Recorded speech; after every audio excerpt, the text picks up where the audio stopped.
Hi caller 1, welcome to Chills in the Air. What are your thoughts on the recent murders?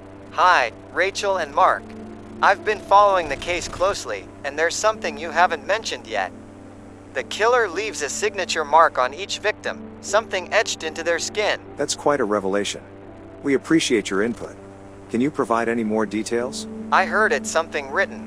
It freaks me the hell out just thinking about Rachel it. Franklin and Mark Gibson sat in their dimly lit podcast studio, ready to discuss the latest series of gruesome murders that had plagued their small town. Their podcast, Chills in the Air, delved into dark and mysterious events, but they had never anticipated what awaited them that evening. As they began their live stream, the phone lines opened up for callers to share their thoughts and theories. The first few calls were filled with genuine concern and speculation about the murders. Rachel and Mark listened intently and provided insightful commentary. Hey caller 2, what's on your mind? Hello, Rachel and Mark. I believe the killer has a profound knowledge of anatomy. The way the victims' bodies are dismembered suggests surgical precision. That's a disturbing thought. Are you suggesting the killer has a medical background? It's a possibility, given the precision and knowledge involved. This person knows exactly where to strike to inflict maximum pain. The conversations with the callers were entertaining enough, but the hosts dismissed the details as mere speculation. Mark looked at Rachel and shrugged. He motioned that the viewer count of their live stream began to drop. Hi. What's your take on the recent murders? Rachel, Mark, I've been listening to your theories, but I must say, you're missing the bigger picture.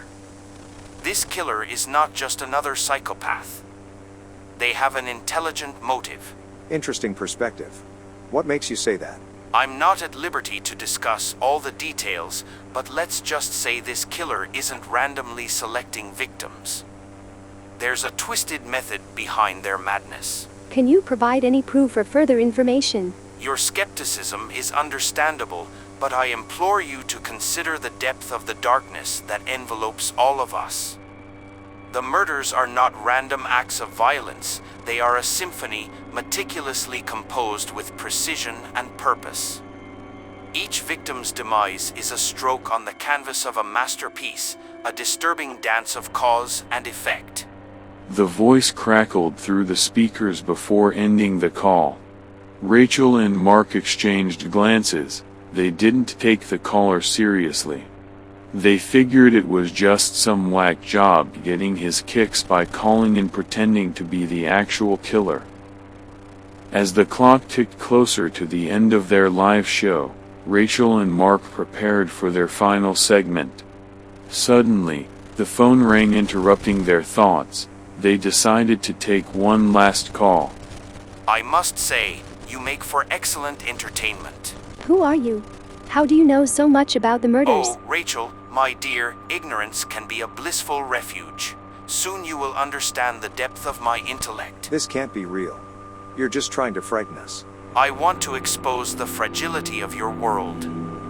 I want to show you the frailty of your existence, to remind you that there are forces beyond your comprehension. You see, Rachel and Mark, there is no escape from the labyrinth of your fears. And soon, you will realize the true depth of my power. Rachel and Mark's minds spun with a mixture of disbelief and terror as they listened to the caller's unnerving claims. But doubt lingered in the hosts' minds. Could this truly be the serial killer, or was it just an elaborate prank? They exchanged wary glances, their instincts torn between fear and skepticism. If you're really the serial killer, prove it. Tell us something only the perpetrator would know. There was a hidden message carved into their flesh, a message that taunts both you and the authorities. It reads, "It has begun." Rachel's breath caught in her throat. She had purposefully omitted that detail during the podcast episodes. Her father was a retired detective, and his buddies told him that the authorities didn't inform the press on the carving, not wanting to sensationalize the tragedy. What do you want from us? Why are you doing this? I want you to spread the word to ensure that my work is recognized for what it truly is. We won't be a part of your sick game. Oh, but you will. You see, Rachel and Mark, I have ways of making you comply. A sinking feeling settled in the pit of their stomachs as the reality of their situation sank in. Was the caller forcing them to become unwilling accomplices in his sadistic game? The weight of the chilling phone call clung to Rachel's psyche like a suffocating fog. She felt her heart racing, her palms growing clammy as the realization dawned upon her. She and Mark might be the next targets in the killer's twisted game. Frantic with fear, Rachel ended the podcast abruptly, her breaths shallow and rapid. Mark followed closely behind, concern etched on his face as he tried to calm her trembling form. Rachel, please, try to breathe. We'll be okay. It was just a prank. We're safe. No, Mark. What if it wasn't a prank? What if that caller was the real killer? We can't ignore the possibility. Rachel, I have something to tell you. I hired an actor to make that call. It was supposed to be harmless, just to add a bit of excitement to the podcast. You know, to get the views rising again? I didn't think it would affect you like You this. did what? Mark, why would you do that? If anyone found out, you could totally destroy the podcast's integrity. The duo made their way through a deserted parking lot to Mark's car. Rachel's thoughts were consumed with anger. She was pissed at Mark. How could he have sunk to the low depths of setting up a phony call for sensationalism? As they settled into the car, Rachel's phone began to ring. Hesitant, she glanced at Mark, who had a look of confusion. She answered the call, her voice laced with apprehension as she didn't recognize the number. Hello? Silence greeted her, intensifying her anxiety. She could hear her own rapid breaths mingling with the suffocating silence on the other end. Her panic surged when she hung up the call, intermingling with anger towards Mark for orchestrating the ominous Mark, call. I can't handle this. How did the actor get my number? Why would they call us when we're not even streaming?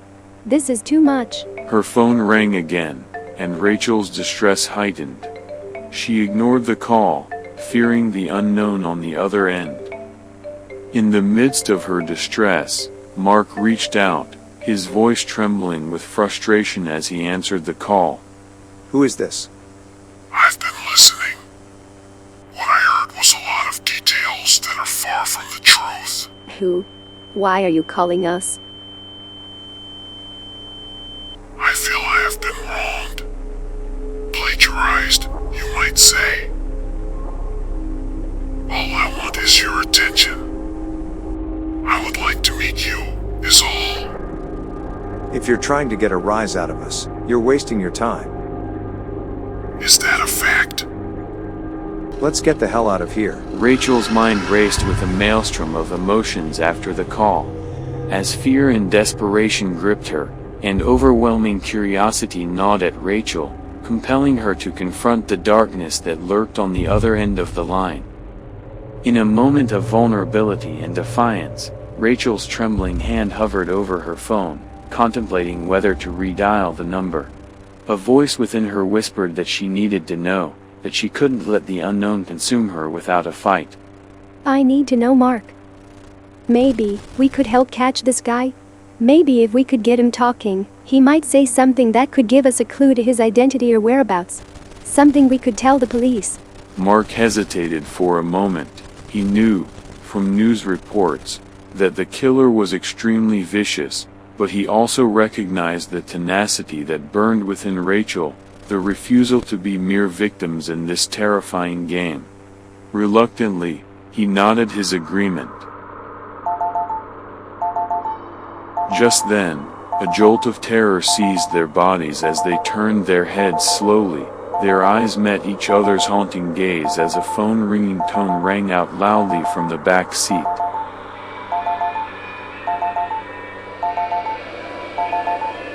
Their screams silenced as their car left the empty road and plunged deeper into the darkness where the dead silence echoed a sinister soundtrack to the abyss of their own doom.